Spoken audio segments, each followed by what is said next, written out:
I can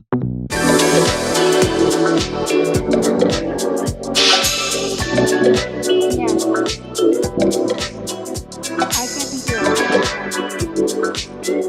Yeah, right now I am. Hello and welcome to the Bhagavad Gita, Chapter 1. Okay, now it's not. We can't hear In you. the previous episode, we talked about the Mahabharata, the great battle that occurred.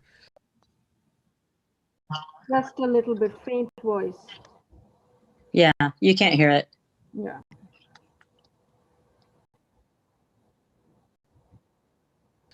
Around the time 5,000 years ago, which was then recorded by the great sage Vyasa So your voice comes and then goes away. as part of the Vedas. He then went on to write about the political environment at that time and the great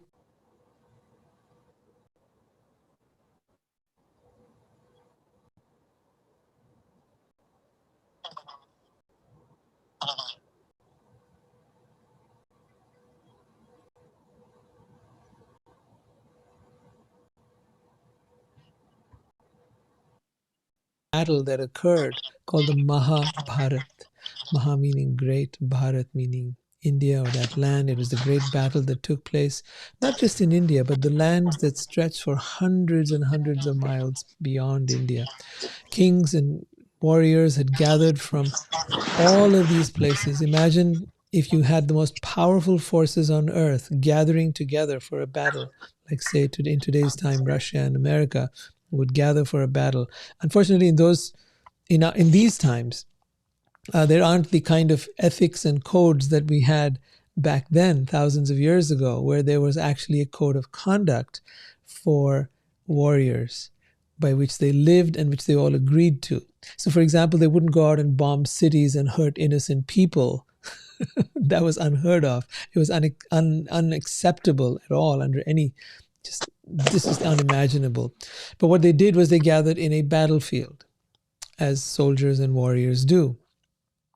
And within this battlefield was going to take place the decision between who was going to either keep or get back the empire. The Pandavas, the 5 brothers, had been cheated out of their rightful position as kings and rulers, and they had been driven into exile by a process of cheating. And now they had come back having adhered to all the terms of their exile, and they were still being deprived of any place in that kingdom. As Kshatriyas and warriors, that was not acceptable. So that much negotiating took place, many attempts to be able to find peace. But when all of that failed, that was the moment, the battle of Kurukshetra. In this battle are assembled hundreds of thousands of soldiers and warriors from all across the world. It is literally world war.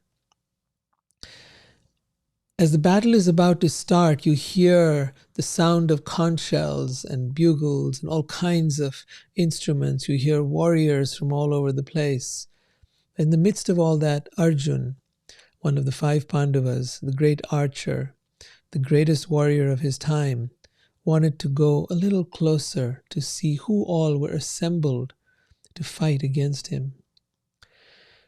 And as he went there and he saw in front of him his family members, he began to have certain doubts. So we're going to speak about that. This is the Bhagavad Gita, chapter number 1. Now, the Bhagavad Gita is perhaps one of the most profound books of all time. It has been referred to as the quintessential spiritual teaching in the world. It has been recognized by authors like Aldous Huxley, like Thoreau, Emerson, Gandhi, so many other philosophers, and pretty much all spiritual teachers across the world reference the Bhagavad Gita.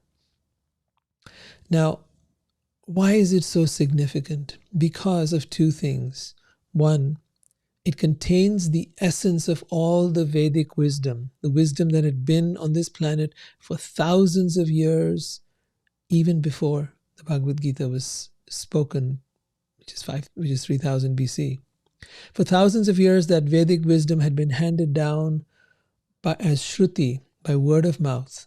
It was spoken and remembered and spoken and remembered. It was put into verses and chants so that it could not be distorted, because it would throw the whole thing off meter.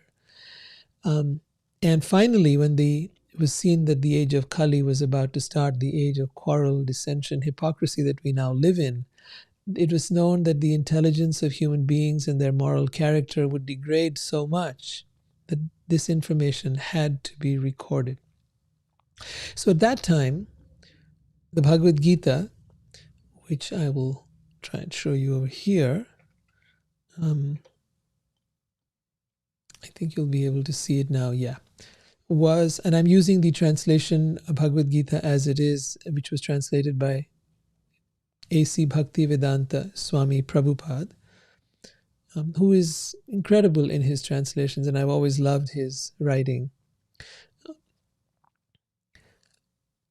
What he goes on to do here is present it with the deeper significance and the meaning of that. So the meaning of the word yoga, I think we'll start there, because that's really what the Bhagavad Gita is about. It explains to you yoga. Now, what is yoga? Most people think in today's time yoga is about some exercises and contorting yourself into a pretzel or something and making yourself into all these different things. They think of it as an exercise, but that's the furthest thing. Yoga is not exercise. The real meaning of yoga is about union with God, union through different processes. But the two fundamental processes are, one, merging with or becoming one with God, and the second is surrendering to divine will and becoming a lover of God. Both of these paths are powerful, and the followers of each one of them will think, oh, the other one's path is so easy. Oh, mine is more difficult. It's never quite like that. We're all human. We are all flawed, and for all of us, this is difficult. Any path you choose to come to God, to become one with God, is fraught with many, many obstacles on its path. So I think it's important that we remember that, and we continue to empathize with and respect each other's way. The aims of yoga are the following: how to be free from karma and suffering. Karma is the reaction to our actions, and we all incur that. Every time you do something, there is a reaction to your actions. Some of those reactions are immediate and some of those are long-term. So how to become free from our karma and the sufferings of this world, whether that is heat or cold or death or birth or old age or disease. There are so many kinds of suffering in this world, and how do you become free of that? And then to become further free from the cycle of birth and death, to keep no longer having to come back here and be part of this samsara, this endless cycle. And ultimately, this is done by the process of becoming enlightened or self-realized.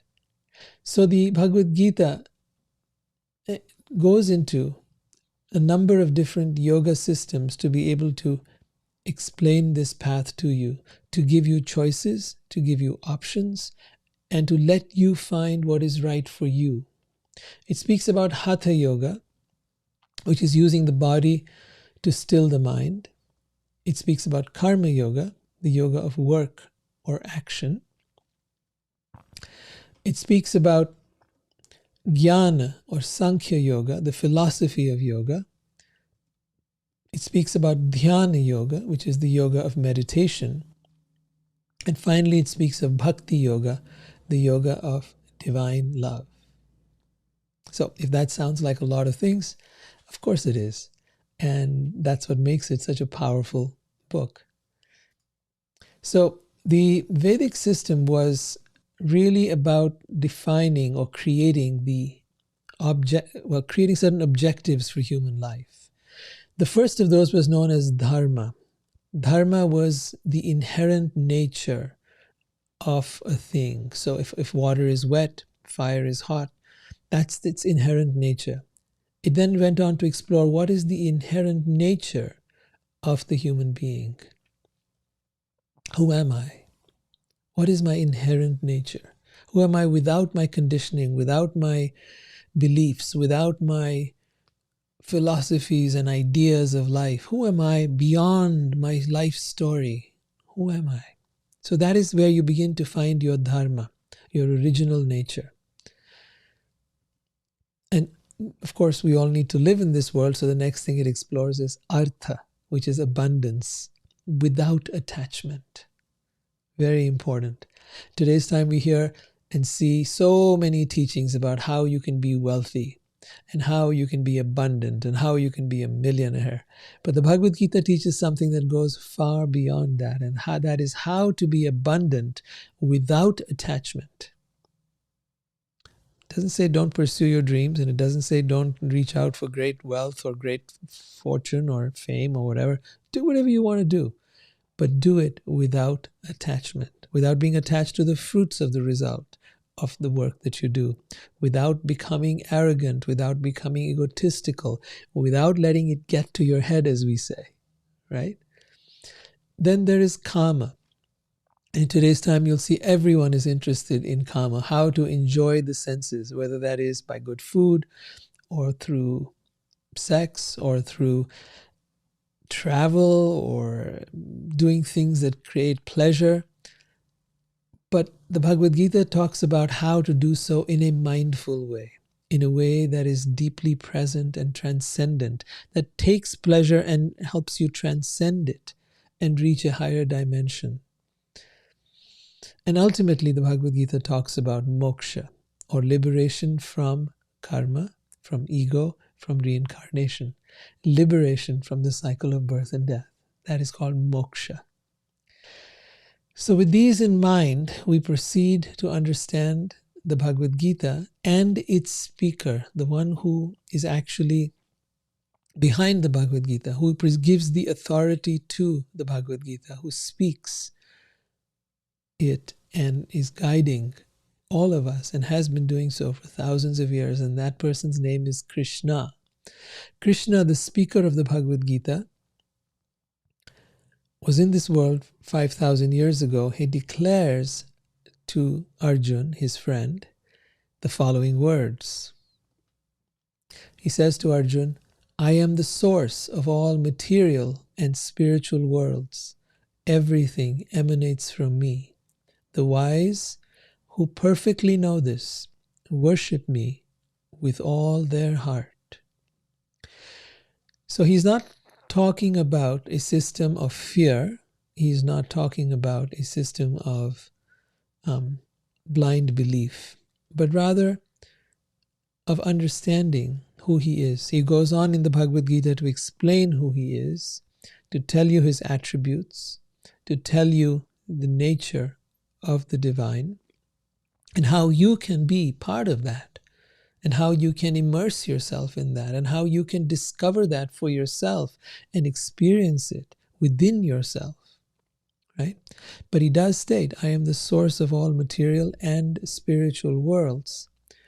He then goes on to provide evidence in the form of what is referred to as the universal form, a gigantic form. Within his own body, he shows multiple universes, past, present, future, all creatures, all beings, everything, the entire creation, the entire cosmos, the entire universe, within a gigantic form that he reveals to Arjun when Arjun challenges him and saying, how do I know who you say that you are who you say you are? I mean, lots of people claim to be God, lots of people claim to be teachers, messengers, gurus, whatever it is.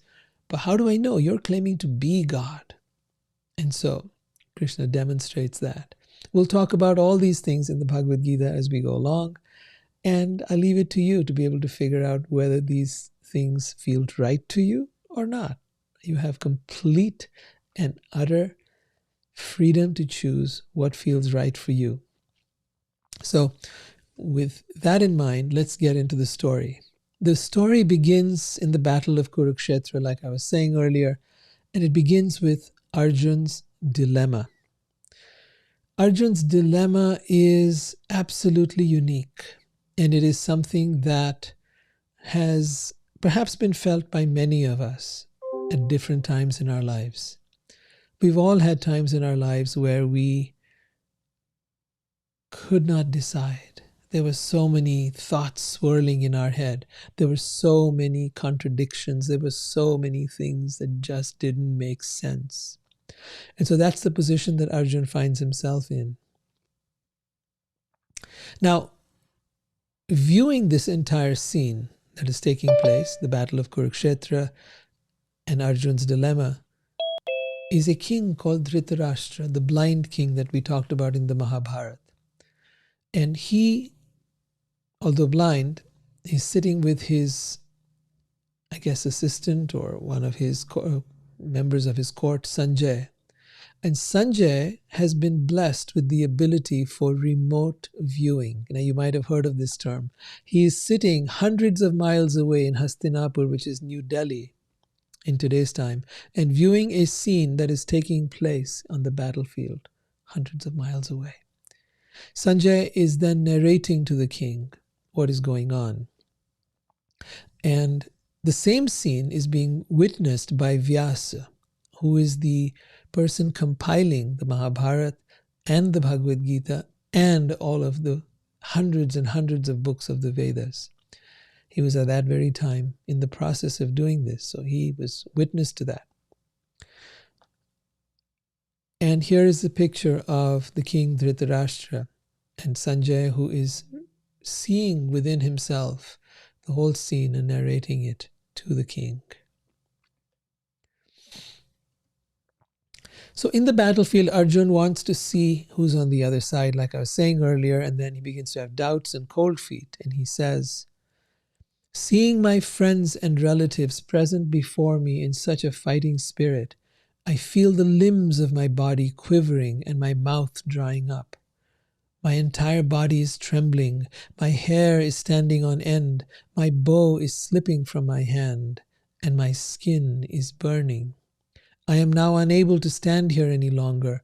I am forgetting myself, and my mind is reeling. I see only misfortune." So just to once again bring you back to the scene, this is what the scene looks like. Krishna and Arjun, they're in the chariot there, and the entire battlefield. In this scene, we find Arjun confused and unable to continue. He's come to the battle, the greatest warrior of all time,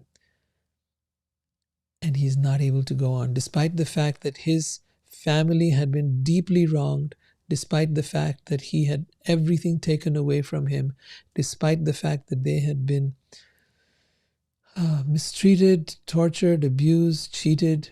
His wife was almost stripped of all her clothes in public. Despite all of that,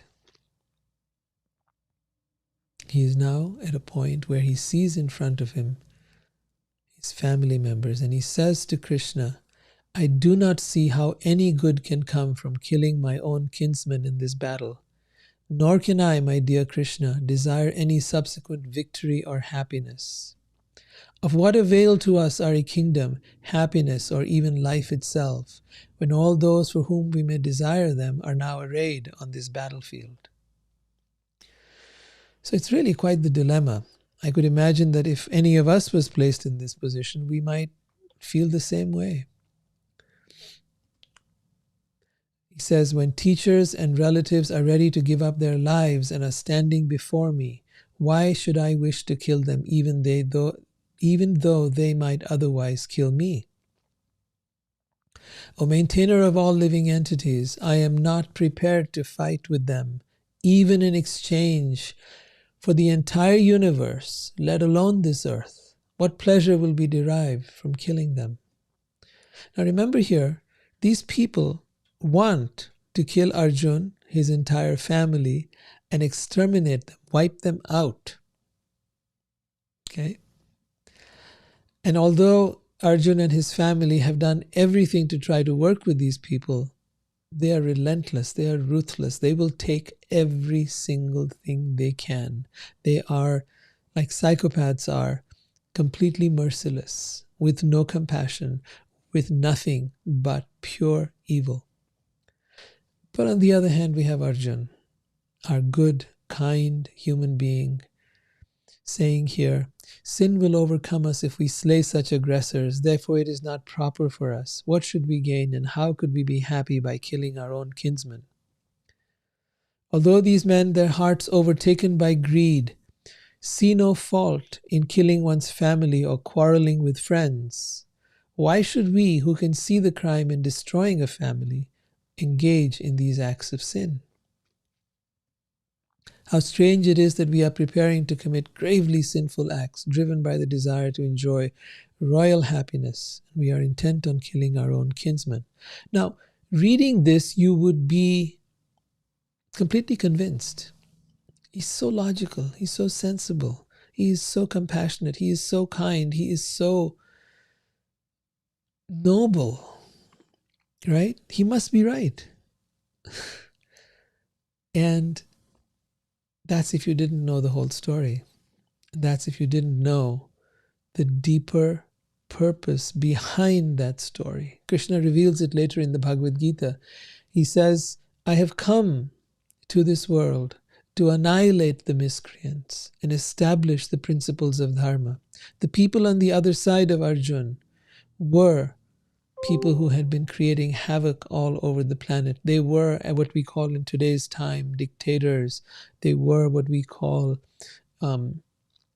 really cruel leaders, people who exploit their subjects, who torture them, who kill them, who rape women, people who have no ethical, moral standing.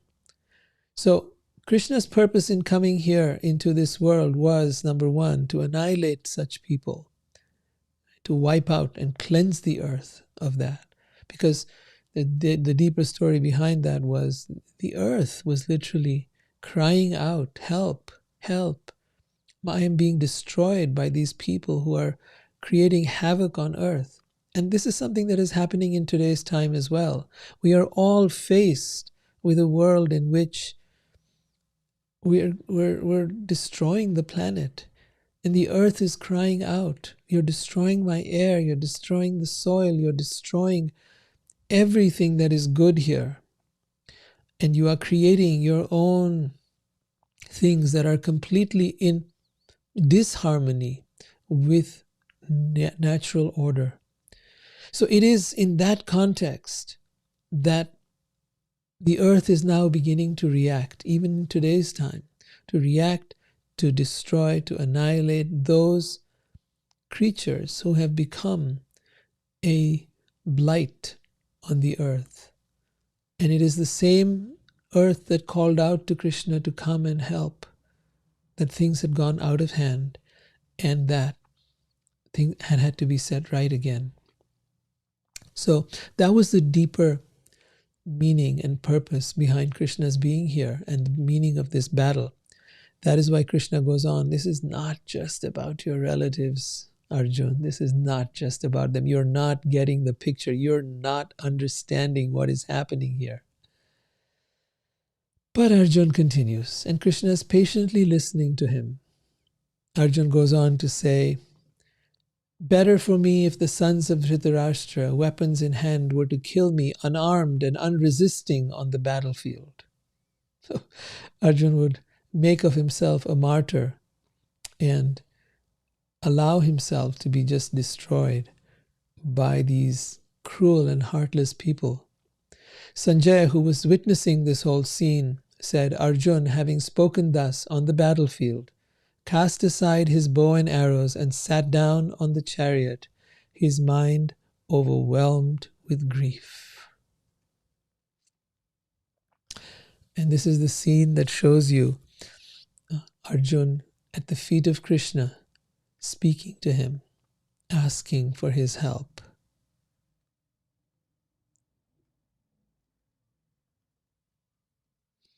Arjun Rather, Krishna, seeing Arjun full of compassion, his mind depressed and his eyes full of tears, spoke the following words. My dear Arjun, how have these impurities come upon you? They are not at all befitting a man who knows the value of life. Do not yield to this degrading impotence. It does not become you. Give up such petty weakness of heart and arise. Arjun continued with his protestations. Arjun said, how can I counterattack with arrows in battle men like Bhishma and Drona who are worthy of my worship? So he presents all kinds of argument,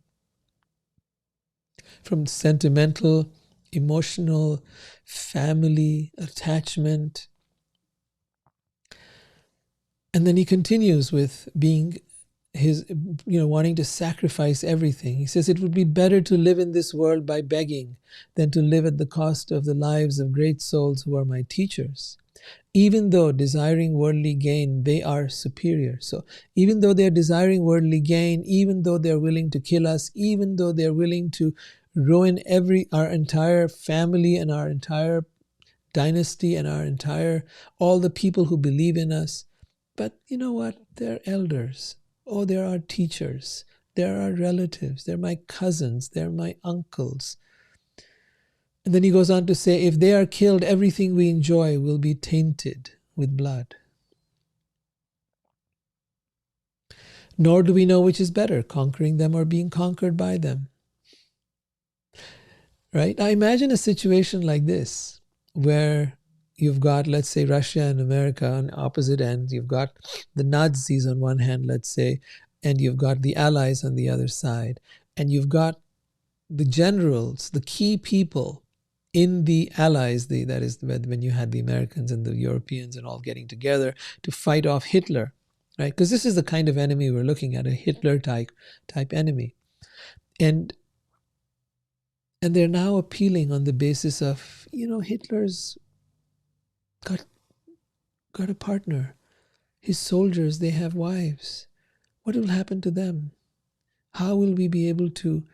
But we're not following, my dear friend, is that these people have been killing millions of people all across Europe at that time.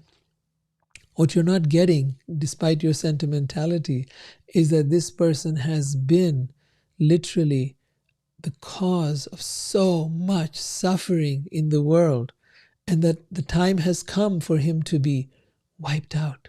You cannot keep on letting him do that. You cannot let a person like that get away without repercussions, without anyone saying anything, and let millions and millions of people suffer at the hands of such a person. There comes a time when you got to say, enough is enough. And we will not take this anymore. And that time had come in the time of the Mahabharata.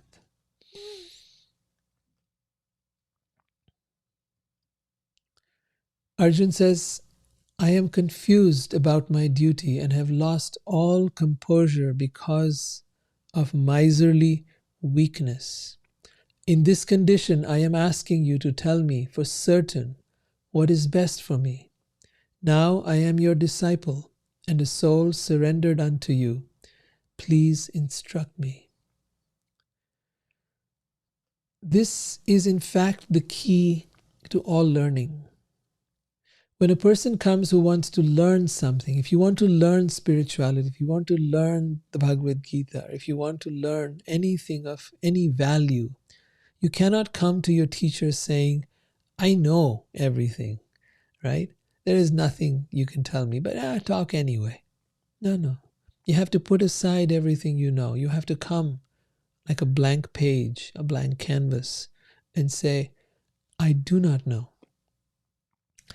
Socrates himself had said that famously, where he said, to know that you do not know is the greatest step to knowledge.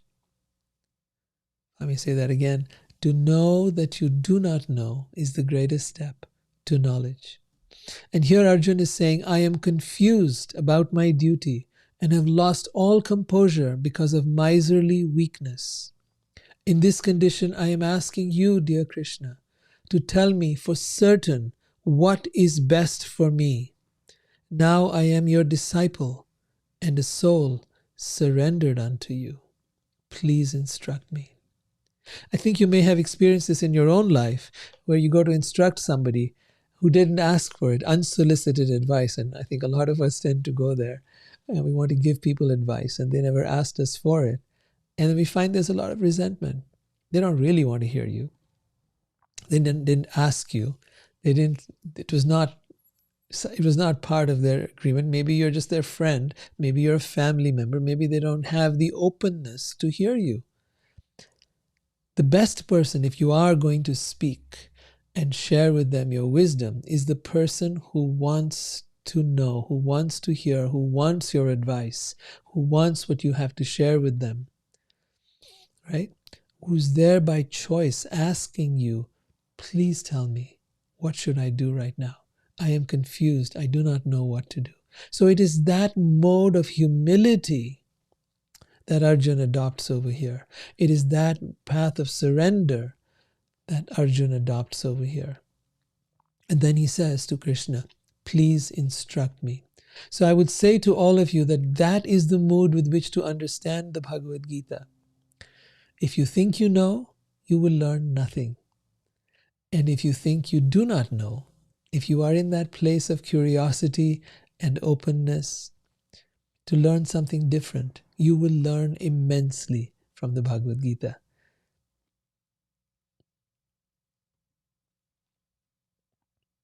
Arjun goes back to his grief and he says, I can find no means to drive away this grief which is drying up my senses. I will not be able to dispel it even if I win a prosperous, unrivaled kingdom on earth with sovereignty like the demigods in heaven. So the concept of demigods again is something that is worth talking about.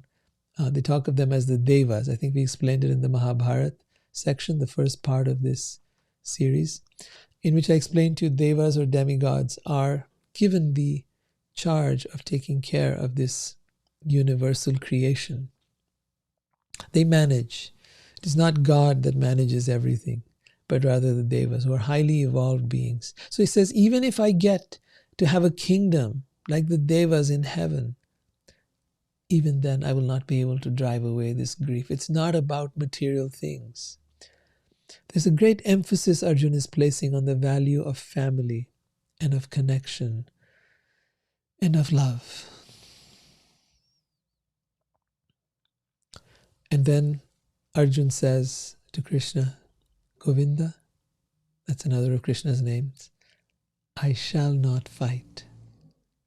And then he becomes quiet. Krishna then goes on to enlighten Arjun with the wisdom of the Bhagavad Gita and why this battle has to be fought. He speaks about the nature of the self, the soul, the nature of what a self-realized being is. He illuminates Arjun about dharma and about how to live in this world. There is so much of wisdom to be found in the Bhagavad Gita. And it's all put together in a way that we're going to be exploring in the next few episodes. We're going to go and unlock every single chapter, take out the essence, the core, the sweet learning from all of it, and present it to you in a way that is simple and easy to understand. Thank you for being here, and I look forward to continuing this journey with you. Take care. Hare Krishna. Jai Shri Krishna. Okay, we're back. Let me make a couple of adjustments here.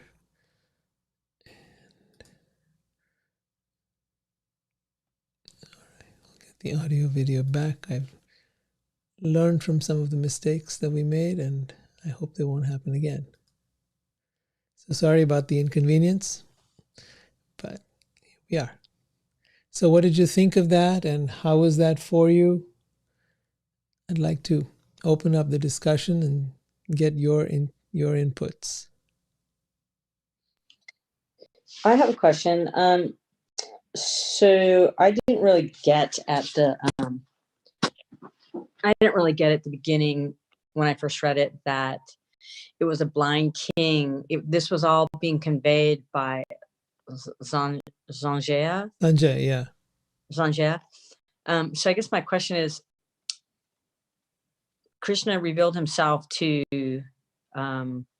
Arjun, but he must have also revealed himself to Sanjaya. Yeah, Sanjay was seeing the whole thing.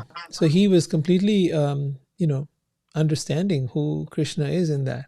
But the blind king Dhritarashtra was not only blind to in physical sense, but he was also blind in the sense that his attachment to his sons was so great, and to their and to his own, that he couldn't see beyond that. So even though he heard everything Krishna had to say, well, of course, it was too late by then. And all his sons were in the battle. All their armies were in the battle. Everything was invested in that. And eventually, what happens at the end of the Mahabharata, which you don't read of in the Gita, but what happens at the end of the Mahabharata is that all the soldiers of the blind king Dhritarashtra, the entire side is wiped out. What remains are just a few people from the warriors of the Pandavas, that is Arjun's side, and they return victorious. But it's a huge, devastating battle. The kind that, the kind of weaponry they were using at that time, the kind of power they had was just phenomenal. The Mahabharata really goes into that, and you get to see moments where they were like panicking that somebody would release the equivalent of a nuclear weapon and they would destroy everything. They had that capability, but no one did that. So, but they describe what that looks like. They describe what a nuclear bomb, nuclear fusion would look like when the soil and everything just kind of fuses together under high heat temperatures. They had weapons that could do stuff like that could obliterate everything. And they did it with mantras and weapons that you thought would never be able to do that. There was a power in their mantras. There was a power in their character. There was a power in their way of thinking and living and being in integrity to such a high level that this is something we're just not trained to do here. They were trained from the age of 5 to meditate. They were trained from very young age to respect and honor the earth. That's how the gurukuls, the places where they went to learn under their gurus, that's how it was set up. So it was a very different culture that has been lost in time, and I don't think it's possible for us to truly recover that. But we can learn at least some of the deeper spiritual lessons. I mean, when I say recover that, I don't mean we can recover the entire system. There are people who wanted to do that, but they haven't done so well. They tried to establish gurukuls and varnashram, and many things just kind of like fell along the way. Their intentions were good, but we live in a time where things are pretty crazy, to say the least.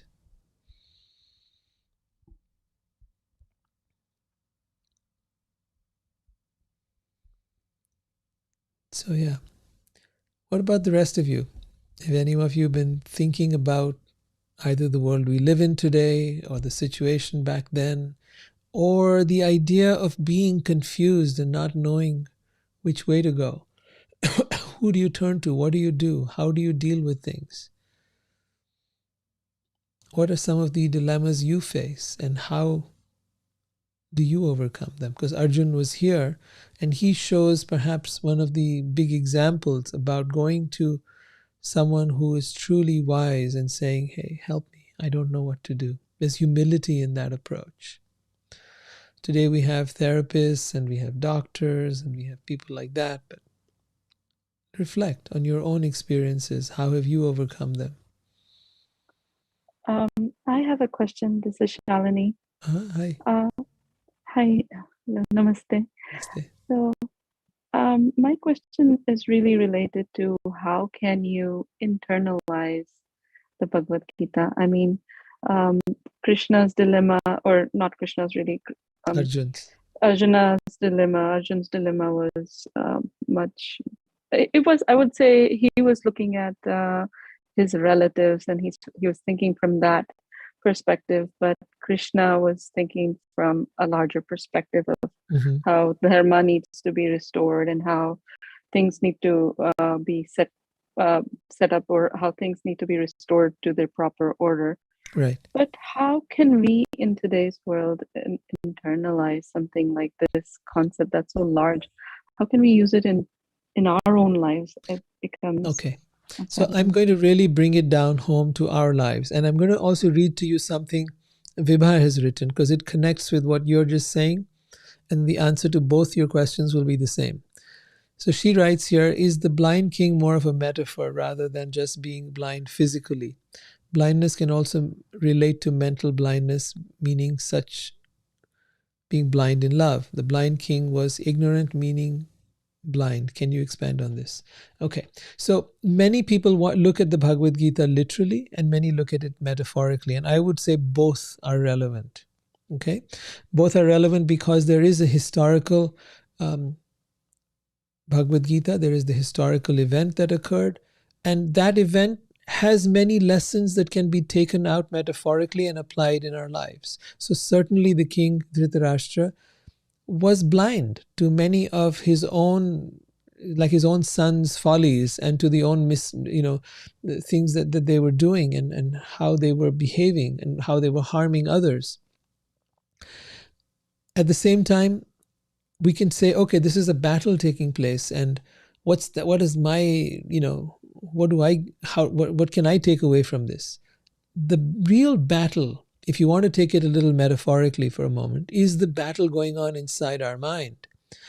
The real teaching of the Bhagavad Gita is about how to be able to conquer the mind. There is a point where Krishna says, for one whose mind is under control, it will be the best of friends.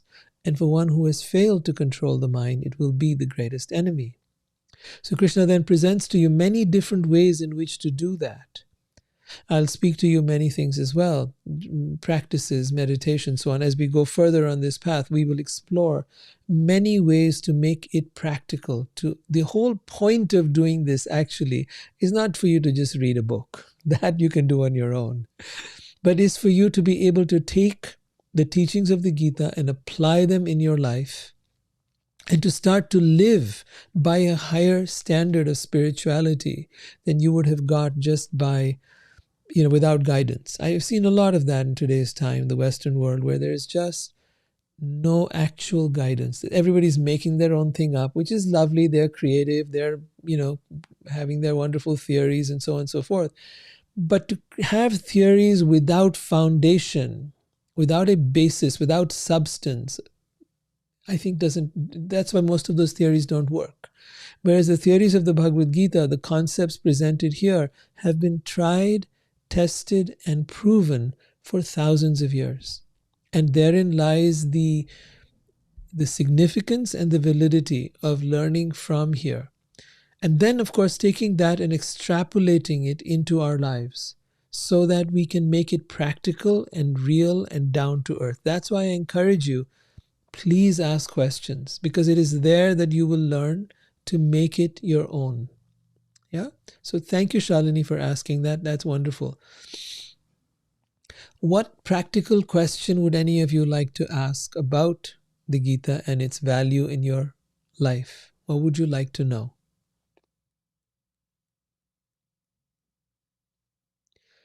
I know that we have a lot of you that are very intelligent, very perceptive, very thoughtful and deep.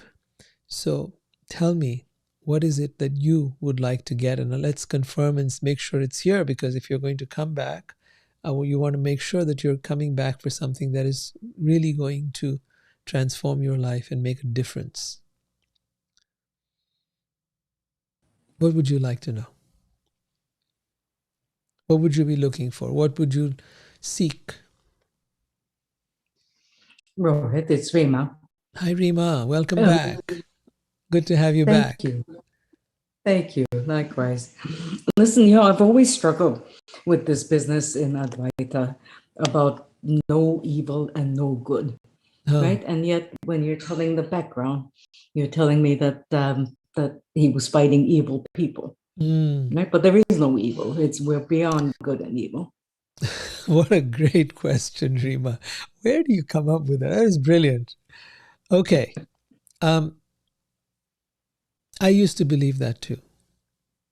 I used to believe there is no such thing as evil. Let me explain to you what is meant by evil. Every word has its intention and its, what it's trying to express. Evil is essentially when you act against the will of others. Either you brainwash them or you somehow take away their power. You forcibly get them, you act against them, whether it's rape or murder or whether it is. You cannot say that that is good. Oh, I was raped by someone. Wonderful. How sweet it is. How lovely. No. I'm sorry. That doesn't work. You tell me that there is no evil. Well, that was evil. Evil is when someone is acting against your free will. Okay? Either sort of covertly or overtly. Covertly would be brainwashing, similar to what Hitler did, and then making them, the people that he brainwashed, do horrible things. It could be a situation where somebody is kidnapped and then, you've heard of Stockholm Syndrome, and then that person is asked to go out and kill on the behalf of their kidnappers, and they become so, their mind doesn't work properly, and now they're suddenly doing things they would never have done in their right mind. So that is evil.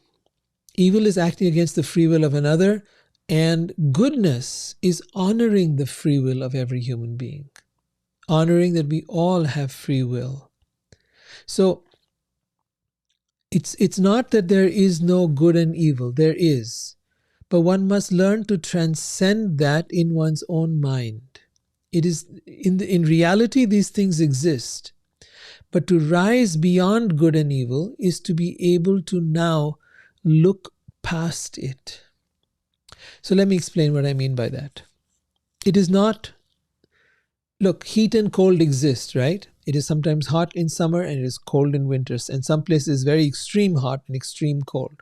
But Krishna tells you in the Bhagavad Gita that happiness and distress, heat and cold, summer and winter, winter are like summer and winter. They appear and disappear, and one should learn to tolerate them without being disturbed. This we will read about in the second chapter of the Bhagavad Gita. So he's asking you to rise beyond the dualities of the world, but it doesn't mean the dualities don't exist, right? The dualities exist. We need to come to a state of consciousness that is not affected by the dualities. To rise beyond it means to no longer be affected by it. So for example, if it bothers me that there is loud sounds, in the neighborhood, let's say I'm in a crowded downtown, let's go take a place like India, which is busy and hustle and bustle and people shoving and pushing and talking and shouting. And how can I find my peace within that? And that takes practice, and that takes challenging yourself. So those are practical situations you'll come across. Recently, I was learning a process called NVC. And in that, they were talking, we actually had this thing where you expose yourself to the very thing that irritates you, the very thing that bothers you. Somebody says that and does that, and you build resilience within yourself. Now, I'm not asking you to keep doing the things that irritate other people. I'm saying that there is a process and a way to learn how to no longer let the world bother you the way it did. And that's just an example of the kind of things we'll be learning from the Gita. But wow, that was a great question.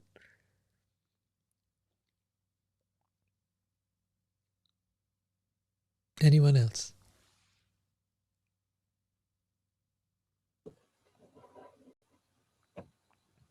Hi Rohit, Vibha here. Vibha, hi.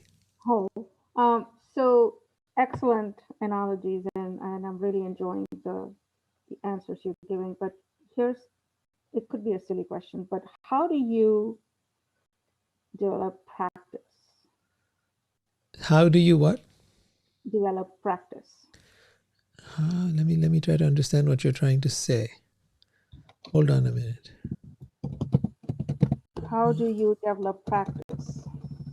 How do you develop practice? I think you need to clarify your question.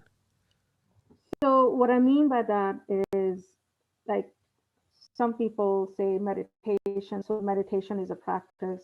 Some read books, get some gist out of it. That's a practice.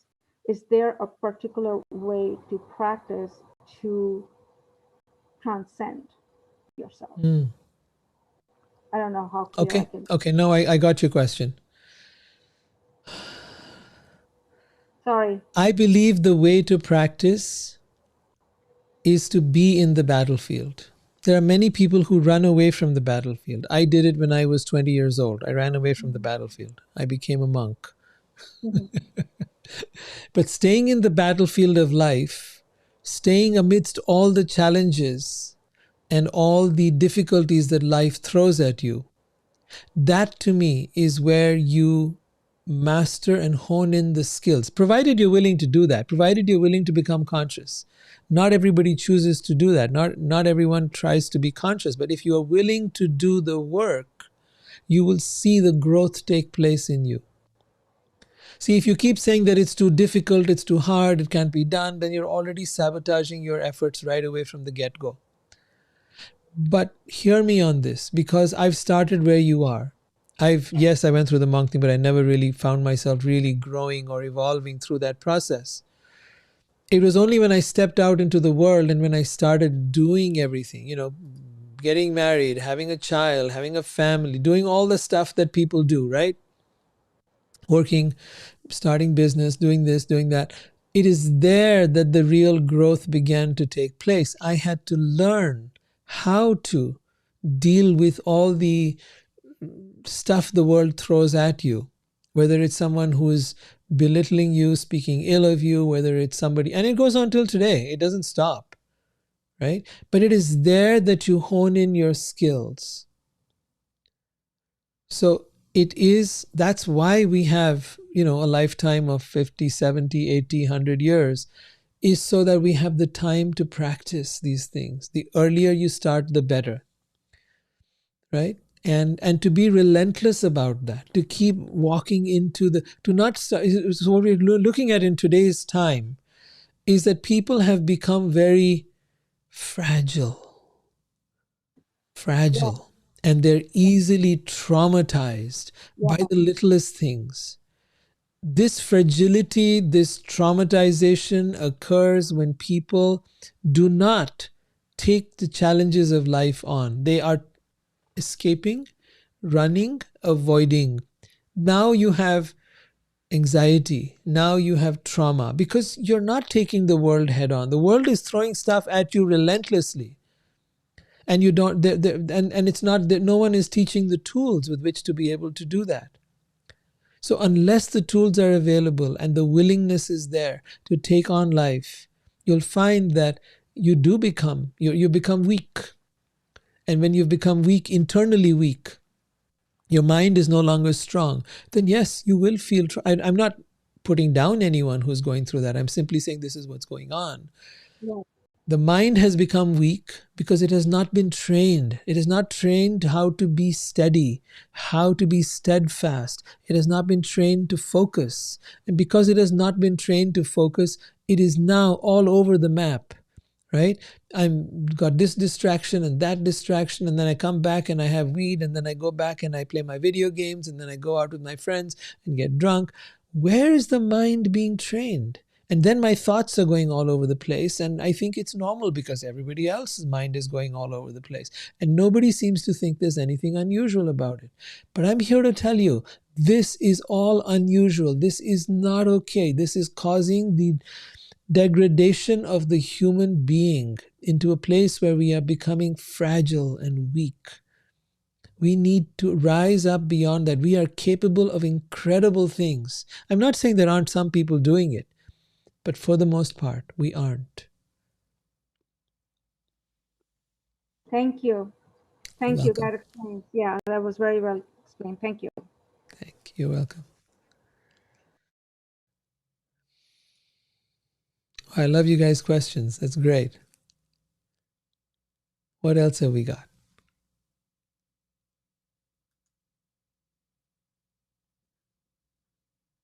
how do you declutter your mind so that you can focus? I think it's kind of like it goes back to Vibha's question, but how do you declutter, remove those other thoughts from your mind so that you can meditate and focus?